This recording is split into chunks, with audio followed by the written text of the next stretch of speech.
Live. There we go. What's up, guys?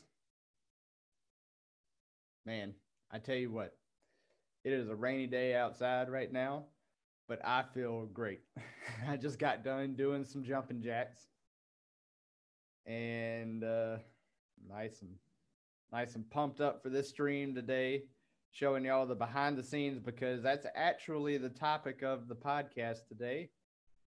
Is going to be the maintenance that's required behind the scenes to make all this stuff happen. So, am I sharing my screen? I don't think so. All right. Well, I'm just going to get into it right quick, but before I do, this morning I was reading The Ultimate Sales Machine by Chet Holmes. Russell Brunson sent us that this month for the Two Comma Clubettes group, and it's already awesome. I love the intro. I love the first chapter, and it was all about time management, which is something that I've sucked at in the past, but it wasn't from lack of trying. It was like instantly I connected with him whenever he was like, you're doing all this stuff, but nothing's getting done. It's like I've been there so many times before. And then he talked about how he broke it down, took back control to where he could be proactive instead of reactive. And that's what sparked the whole thing this morning. And it took a while to get going, but there were some good things that came about it. There was some Tony Robbins listening today as well. And, you know, I don't want to get too much into the meat of the podcast here on the live stream, but what's up, everybody? Even if you don't catch this live, welcome to the behind the scenes of the podcast creation, making this thing a little bit more efficient every day so I can take back control of my time systematically, because things have gotten out of hand in the past. Like, we all live busy lives, but we all have the same 24 hours in a day. And man, it's just been this process of not only getting stuff done, because before I do get into this real quick, I got to tell you about sort of like where I mess up in the pursuit of this before I talk about, well, I mean, in every podcast I tell, like there's always some conflict, but this doesn't directly, it does directly relate, but it's not necessarily on topic for the podcast today. So let me just get this out. In the pursuit of chasing goals, it's like with exactly what I'm about to talk about, before you know it, you have way more goals than you have time. And that's just setting yourself up for frustration and defeat and failure and inaction. And I have to carefully monitor that, because you can't be in it just for the sake of the grind. Bon Jovi, living on a prayer is like, you live for the fight when that's all that you got. It's like figuring out ways to taking myself out of that fight mode and putting myself somewhere else, because like that living for the fight will keep you alive, but I don't want to just be alive. I want to thrive. There is a big difference. So I'm just thankful to show you guys the ups and downs in the end. Because, I love watching highlight reels, but, I like to see the real thing too.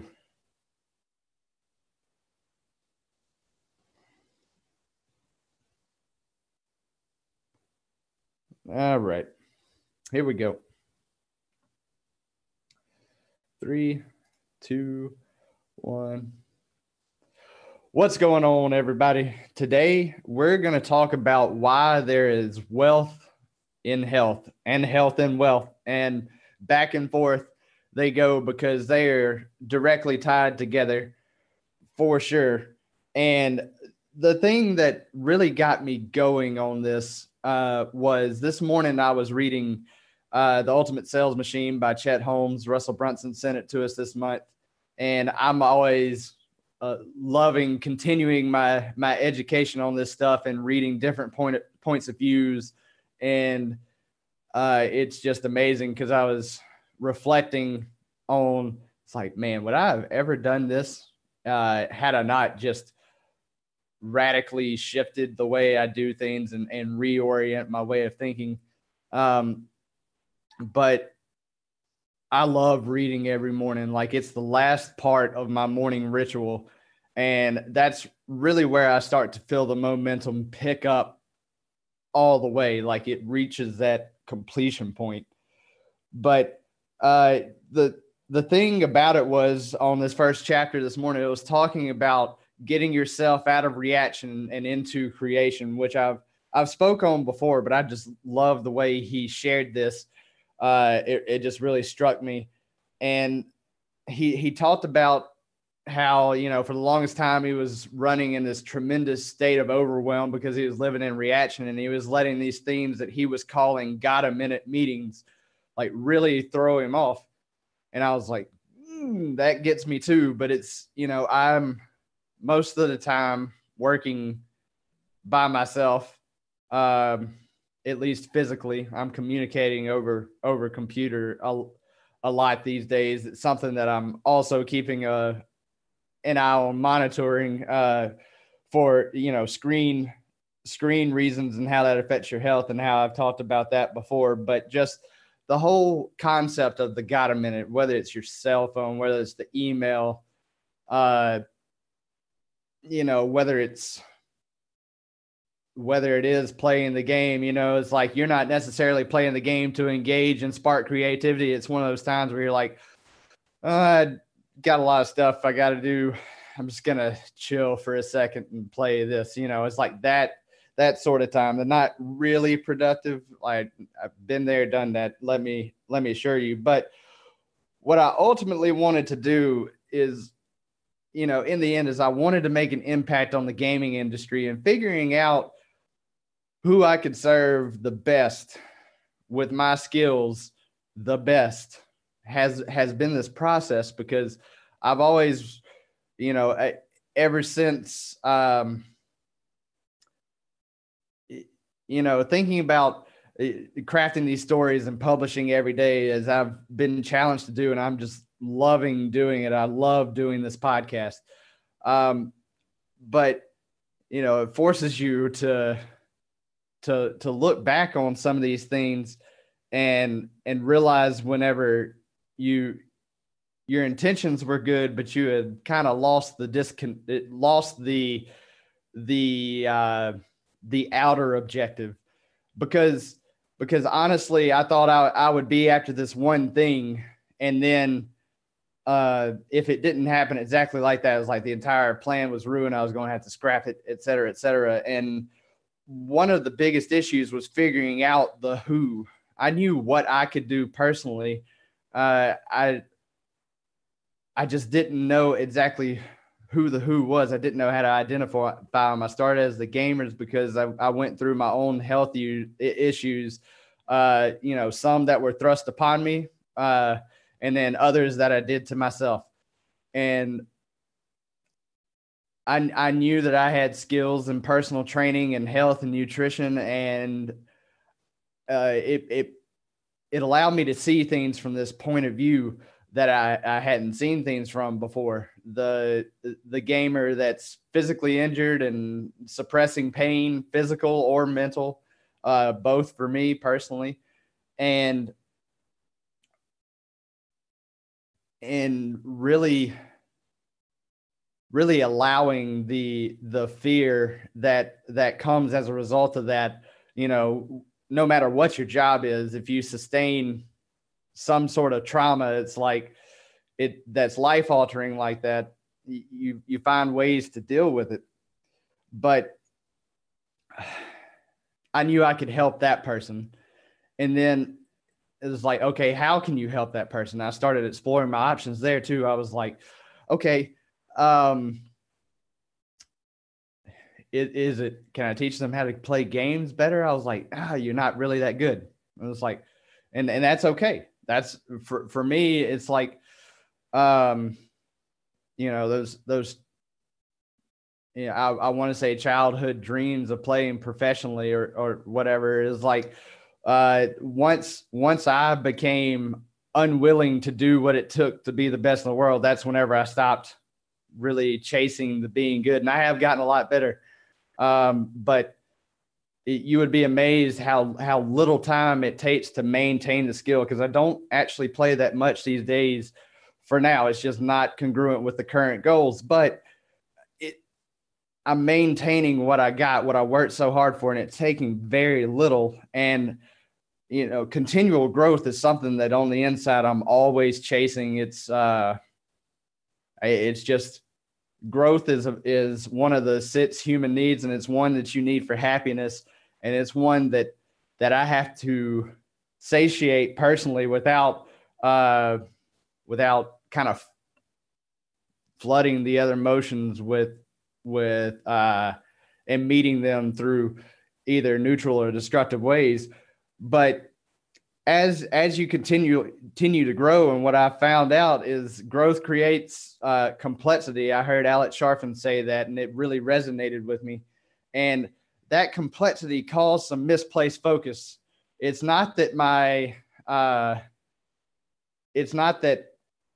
I was working less hard or working more hard. It was like I've always been working as hard as I could, but whenever you work as hard as you can in the wrong areas, that causes some problems. That causes complete and total overwhelm. And that's exactly what I had run into as a result of this growth that I was chasing. I was like, give me the next level, give me the next level. Let me level up faster, faster, faster. And then all of a sudden it's like, whoa, whoa, whoa, whoa, whoa. Everything's way too hard. What happened? It's like, have you ever been there? You know what I'm saying?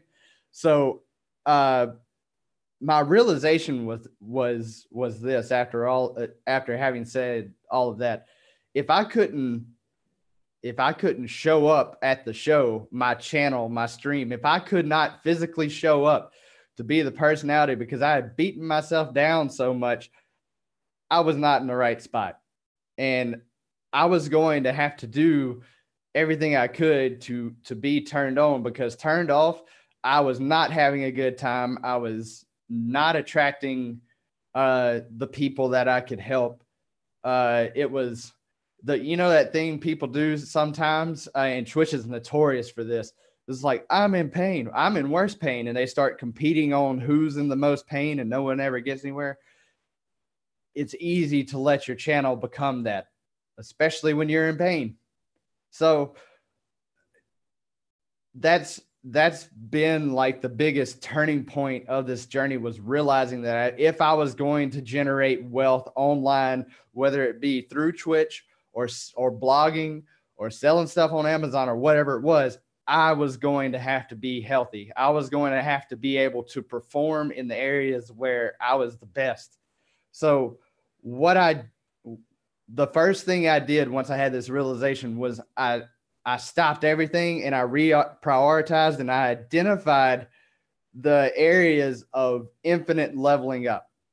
It's like these areas never stop. If you stop attempting to level up in these areas, you're going to suffer. It's going to be a tremendous amount of pain that's going to manifest itself somewhere. And those 3 things, health, wealth, relationships, also happen to be the 3 core markets. So it's like, what can I provide in those 3 areas? What are my tips? What are my tricks? What are my hacks? What are my things that I would be doing anyway? And how do I keep leveling that up? And then once I've identified that area, Chet Holmes, again, in The Ultimate Sales Machine, he talked about writing down the 6 most important things. It's like 6 happens to be a pretty important number, as well as 3. But it's like, identify the one thing in that area that you can fix today. The one thing.